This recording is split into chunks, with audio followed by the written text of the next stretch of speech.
Counterculture is the only way of critiquing culture.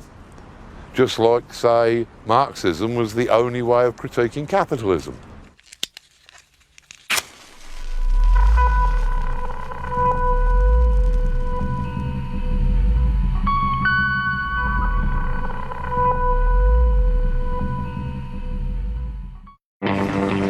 From the end of the Second World War up to around about, 1990, we could depend upon a new counterculture, a renewed counterculture.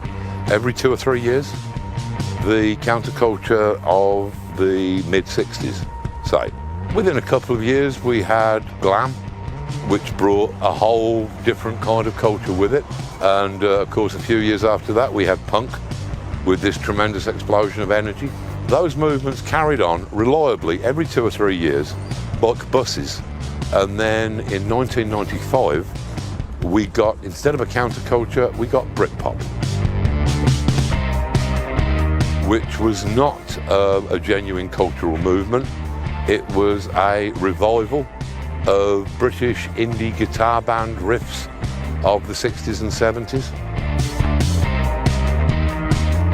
When we've got the emergence of the internet, when people were starting to understand how that would change society, then I think we suddenly realised, oh, we have arrived. This is the future. And it wasn't the future that we were expecting, and we didn't understand it. So I think that culturally, we decided to march upon the spot. We decided to just reiterate and repeat the culture that we were familiar with from the 20th century. And we have not had a counterculture since. In fact, it could be argued we haven't had any real culture at all since that point.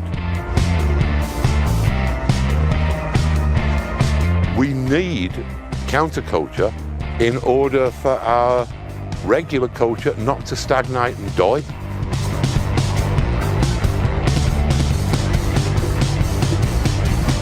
I have a feeling that the current tsunami of American superhero movies is really not doing our culture any good at all. And I would only note that 2016, the year in which Britain voted for Brexit and in which America elected what appears to be a gigantic Nazi Satsuma, 6 of the 12 biggest grossing films were superhero movies. This is bad news for culture. If we've got this infantilization, if we've got this refusal to grow up, a refusal to take responsibility for the adult world in which we all find ourselves taking part, and yes, this is a very complex world and it is scary. And none of us wants to admit that we are now the generation that is in charge of it. So we retreat to these fantasies of empowerment, which I previously had a distaste for after my childhood love, but now I have a kind of toxic aversion to, because I really think that they are damaging culture. I think that they are damaging the human imagination, and I think that at the end of the day, they could fairly be described as white supremacist dreams of the master race.